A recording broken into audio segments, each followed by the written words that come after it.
Well, hello, and this is Eric Waymeyer from Express Maintenance. If you're watching this video, it's because you are probably in production or you are an office staff member and someone has asked you to watch this because they want you to enter your work order requests through this system called Express Request.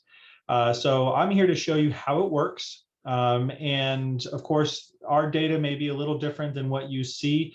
But this should give you a really good idea of how it works, what you can expect from it, and then you can start using it from there on. So the system that you're in right now is Express Request. And what you do is you log in by selecting your username, and then your username will show up down here. Now I'm logged into a hosted system. You may be hosted, you may be self-hosted.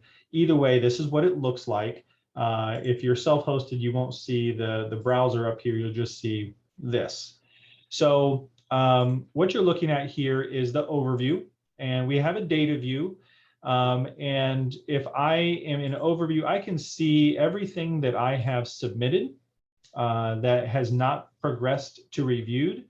I can see everything that has been reviewed but hasn't yet progressed to assigned, so on and so forth. Now, in order to enter a request on a piece of equipment, here's what you got to do. You click this insert record button. Your name will show up here in a read-only box, and then you will have a sub-requester list that is provided. Now, if you don't see your name or the requester that you would like to see here, just talk to your Express Maintenance administrator, probably the person who asked you to watch this video, and they will make sure that that name gets added to that list. In a case, you may not have to use the sub-requester. Most of the time, if we are using requesters and sub-requesters, the requester is going to be the supervisor, and the sub-requester is the shop floor, the production staff or office staff that actually is requesting the work. So then from there, you actually pick the exact unit that you want to see the work order on.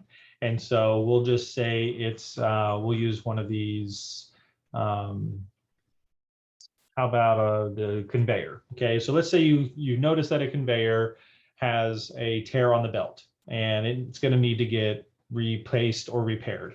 From there, you pick a priority, and this drop down may not look like mine from your screen, but you pick a priority, a date desired, maybe it's today.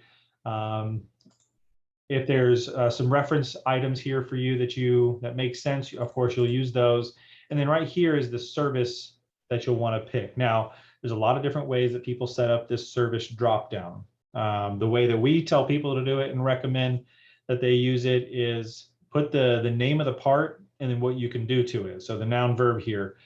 So if it's a belt, then it should be, let's repair the belt. Okay, right here, you may have something else typed out here as well. As a default, there may not be anything, but whatever questions are here are what maintenance is communicating to you that they need you to answer prior to submitting this work order request. So we could say the belt on the conveyor is torn. Okay, that's enough.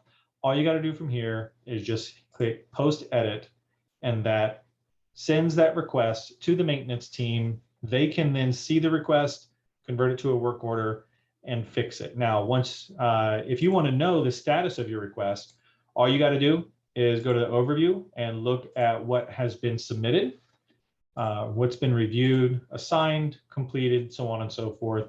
You can click all of them and then just put in the sort it by status, and you can see what requests that you have submitted and where they're at in the system.